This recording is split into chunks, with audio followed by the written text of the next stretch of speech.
ओम श्री विष्णवे नमः। आप सभी को योगिनी एकादशी की हार्दिक शुभकामनाएं।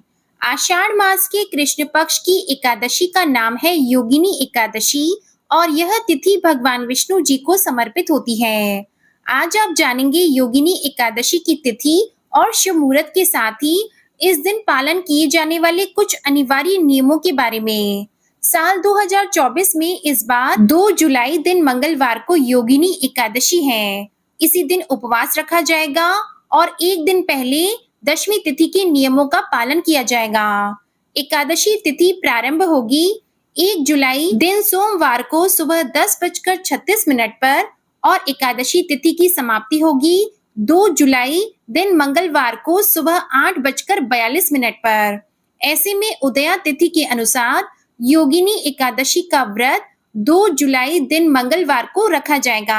एकादशी की तिथि जब 2 दिन तक होती है, तब ऐसे में जिस दिन द्वादशी तिथि का भी योग हो, उसी दिन एकादशी का व्रत करना ज्यादा पुण्यदायी होता है। व्रत रखने के साथ साथ यह भी देखना होता है कि अगले दिन व्रत का पारण किस शुभ मुहूर्त में किया जाएगा, क्योंकि मान्यताओं के अनुसार हरिवासर के समय में व्रत कभी नहीं खोला जाता है। तो क्योंकि सोमवार को जब एकादशी प्रारंभ हो रही है, तो द्वादशी तिथि के अनुसार अगले दिन मंगलवार को सुबह के समय हरिवासर रहेगा। हरिवासर का समय द्वादशी तिथि लगते ही शुरू हो जाता है, जिसका समय शुरुआत के 5 से 6 घंटे का समय होता है। इस समय खोले गए व्रत को भगवान विष्णु स्वीकार नहीं करते हैं और ये व्रत हमेशा अधूरा ही रहता है। इसलिए मंगलवार को एकादशी का व्रत रखकर बुधवार के दिन सुबह शुभ मुहूर्त में ही व्रत खोला जाएगा। 2 जुलाई दिन मंगलवार को सूर्योदय का समय रहेगा सुबह 5:49।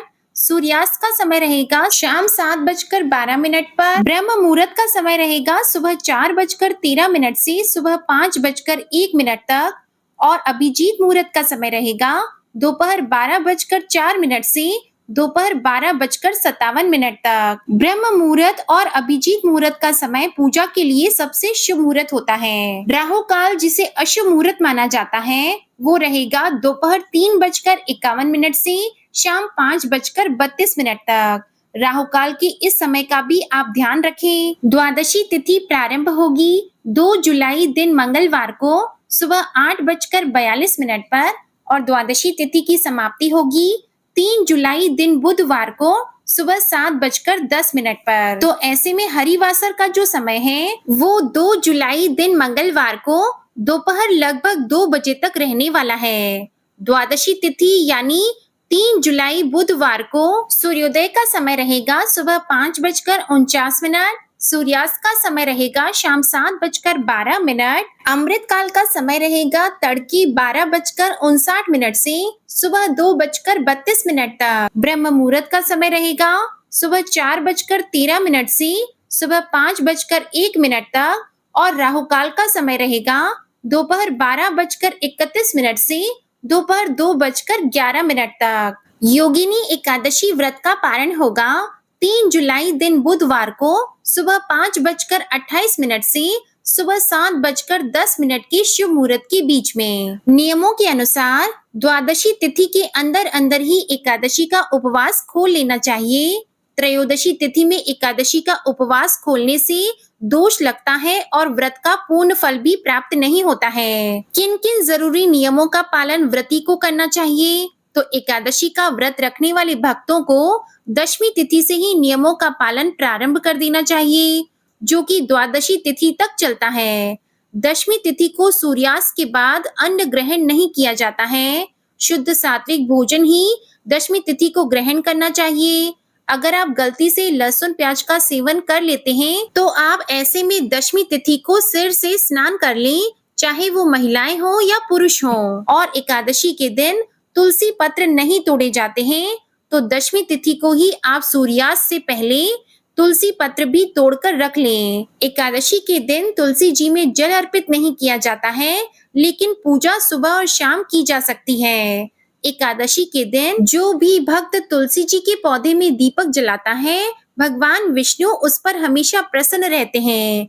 ऐसे में आप दशमी तिथि को सुबह और सूर्यास्त से पहले एक बार अच्छे से जल जरूर अर्पित करें ताकि एकादशी के दिन तुलसी जी का पौधा सूखे ना। व्रत वाले दिन भक्तों को संकल्प लेकर व्रत रखना चाहिए। दिन भर भगवान में ध्यान लगाते हुए व्रत को रखना चाहिए। कोई भी ऐसा काम ना करें जिससे व्रत खंडित हो जाए, जैसे कि पराये घर का जल या फल ग्रहण करना या फिर इस दिन चावल का प्रयोग करना। घर में भी चावल का प्रयोग या चावल से बनी वस्तुओं का प्रयोग नहीं होना चाहिए। द्वादशी तिथि को कुछ न कुछ दान देने के बाद ही उपवास खोला जाता है। दान देने वाली वस्तुओं में आप शीतलता प्रदान करने वाली वस्तुओं का दान कर सकते हैं, जैसे कि इन दिनों में आप खरबूज, तरबूज, ककड़ी आदि का दान कर सकते हैं, मौसमी सब्जियों का दान कर सकते हैं और इन सब के अलावा आप अपने सामर्थ्य के अनुसार भूखे लोगों को भोजन भी करा सकते हैं। जानकारी पसंद आई हो तो वीडियो को लाइक करके चैनल को जरूर सब्सक्राइब करिएगा। जय श्री कृष्णा।